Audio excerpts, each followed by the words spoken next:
రాకాలోకంకి స్వాగతం. ఈ కంటెంట్ మీకు నచ్చినట్టయితే లైక్ చేయండి, మీ బంధుమిత్రులకు షేర్ చేయండి. ఇప్పటి వరకు సబ్స్క్రైబ్ చేసుకోకపోతే సబ్స్క్రైబ్ బటన్ని నొక్కండి. అదేవిధంగా బెల్ ఐకాన్ని కూడా తప్పనిసరిగా నొక్కండి.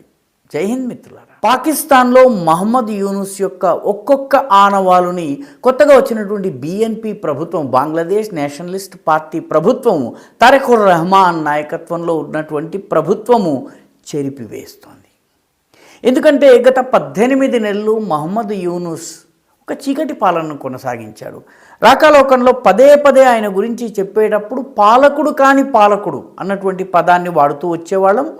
కారణం ఏంటంటే ఆయన ఎన్నికల్లో గెలవలేదు, ప్రజల నుంచి ఆమోదం పొందలేదు, ఆయనకి పార్టీ లేదు, ఆయన ప్రజాస్వామ్యబద్ధంగా అధికారంలోకి రాలేదు. కేవలము అమెరికా కోరినట్టుగా చేసేందుకు, అమెరికా కీలుబొమ్మలా నటించేందుకు, తన పొజిషన్ని బలోపేతం చేసుకునేందుకు, మతోన్మాద పార్టీలకు ప్రోత్సాహాన్ని ఇచ్చేందుకు ఆయన అధికారంలోకి వచ్చారు. 18 నెలల తన పరిపాలనలో ఆయన అన్ని వ్యవస్థల్ని భంగం చేయడానికి ప్రయత్నించారు. మొత్తానికి ఎన్నికల్ని కూడా వాయిదా వేయడానికి ప్రయత్నించారు. చిట్టచివరికి ఎన్నికలు జరిగాయి. బిఎన్పి బంగ్లాదేశ్ నేషనలిస్ట్ పార్టీ అధికారంలోకి వచ్చింది. మహమ్మద్ యూనుస్ శకం అంతమైంది. ఇప్పుడు దేశానికి ఇంతకాలము ప్రెసిడెంట్గా, రాష్ట్రపతిగా ఉన్నటువంటి మహమ్మద్ షాహబుద్దీన్ మొదటిసారి గళం విప్పారు. గళం విప్పి గత 18 నెలల మహమ్మద్ యూనుస్ పరిపాలన హింసతో కూడుకున్నది, మైనారిటీ హిందువులు బౌద్ధులపైన కనీవిని ఎరుగని అత్యాచారం జరిగింది, బొట్టు పెట్టుకుని అమ్మాయి బంగ్లాదేశ్లో రోడ్లోకి వెళ్ళలేనటువంటి పరిస్థితి వచ్చింది, ఇది రాజ్యాంగబద్ధం కానటువంటి పరిపాలన, ఇది రాజ్యాంగ వ్యతిరేక పాలన అని ఆయన మొట్టమొదటిసారి చెప్పారు.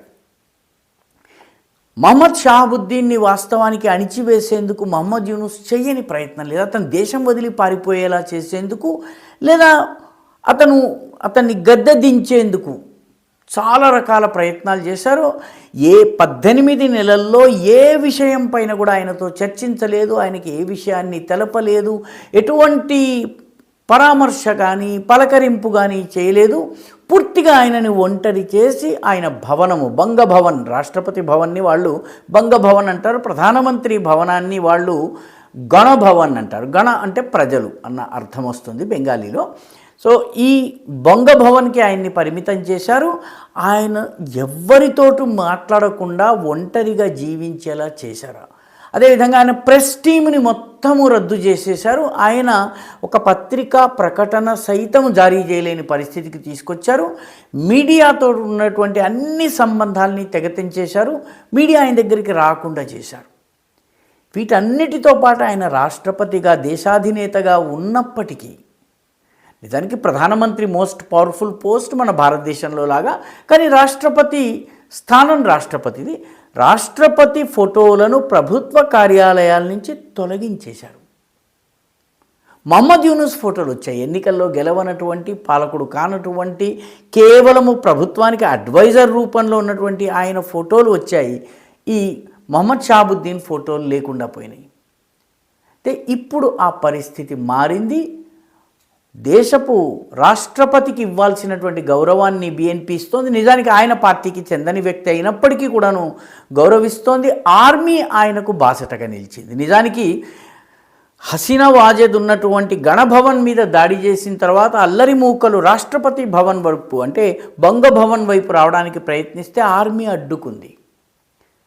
రాష్ట్రపతిగా ఉన్నటువంటి మహమ్మద్ షాహబుద్దీన్ పారిపోయేందుకు ప్రయత్నం చేస్తే, మీరు పారిపోకండి, మీరు మా సర్వోచ్చ సేనాధిపతి, you are the chief of our staff, కాబట్టి మీరు పారిపోయినట్లయితే, మీ మీద దాడి జరిగినట్లయితే అది సైన్యం మీద దాడితో సమానం, కాబట్టి మిమ్మల్ని కాపాడడం మా బాధ్యత, మా ప్రాణాలైనా ఇస్తాం, కానీ మీ మీద ఎవరి చెయ్యి పడనివ్వమని వాగ్దానం చేయటం వల్ల ఆయన ఉండిపోయారు. ఉపరాష్ట్రపతి దేశం వదిలి పారిపోయారు, థాయిలాండ్కో మలేషియాకో పారిపోయారు.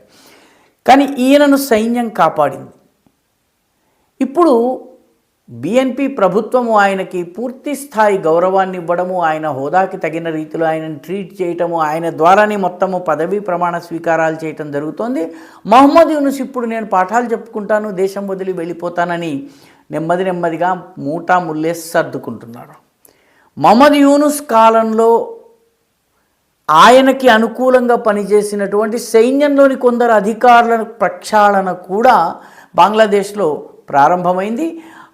ఇప్పటి వరకు భారతదేశ వ్యవహారాలకి అడ్వైజర్గా ఉన్నటువంటి బ్రిగేడియర్ జనరల్ మొహమ్మద్ హఫీజుర్ రెహమాన్ని ఇప్పుడు బ్రిగేడియర్ జనరల్ నుంచి మేజర్ జనరల్కి ప్రమోషన్ చేయటం జరిగింది. ఆయనని 55th ఇన్ఫాంట్రీ డివిజన్, చాలా కీలకమైనటువంటి ఇన్ఫాంట్రీ డివిజన్ ఇది.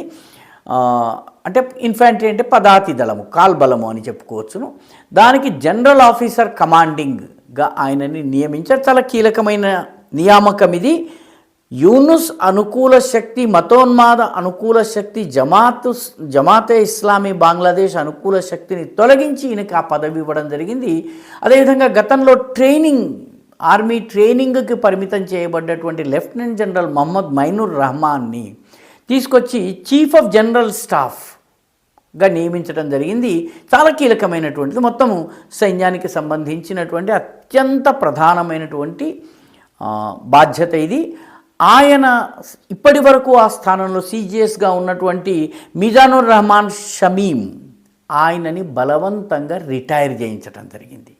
ఆయన స్థానంలో ఈ మైనూర్ రహమాన్ని నియమించడం జరిగింది. అదేవిధంగా మేజర్ జనరల్ ఖైసర్ రషీద్ చౌదరిని directorate general of forces intelligence, అంటే మిలిటరీ ఇంటెలిజెన్స్ విభాగానికి అధిపతిగా ఆయన నియమించడం జరిగింది. అంతకుముందు ఆయన స్థానంలో ఉన్నటువంటి మేజర్ జనరల్ మహమ్మద్ జహంగీర్ ఆలంని తొలగించడం జరిగింది. ఆయనని వేరే చోటకి పంపించి వీళ్ళందరూ కూడాను యూనుస్కి అనుకూలంగా పనిచేశారు, జమాతే ఇస్లామీకి అనుకూలంగా పనిచేశారు. ఈ శక్తులన్నింటినీ నెమ్మదిగా ఆర్మీ నుంచి ప్రక్షాళన చేసి ఆర్మీలో ఎవరైతే ప్రభుత్వానికి విధేయులుగా ఉంటారో, తమ బాధ్యతల్ని మతోన్మాదంతో పని లేకుండా వ్యవహరిస్తారు, అటువంటి అధికారులను తీసుకొచ్చి పెట్టడం జరిగింది. అంటే ఆర్మీలో జమాతే ఇస్లామీ అనుకూల వర్గాల ప్రక్షాళన జరుగుతుంది, మహమ్మద్ యూనుస్ అనుకూల వర్గాల నిర్మూలన జరుగుతుంది. వాళ్ళని ఫోర్స్ రిటైర్మెంట్ చేయటము లేకపోతే అప్రధానమైనటువంటి పోస్టులకు పంపించడం జరుగుతుంది.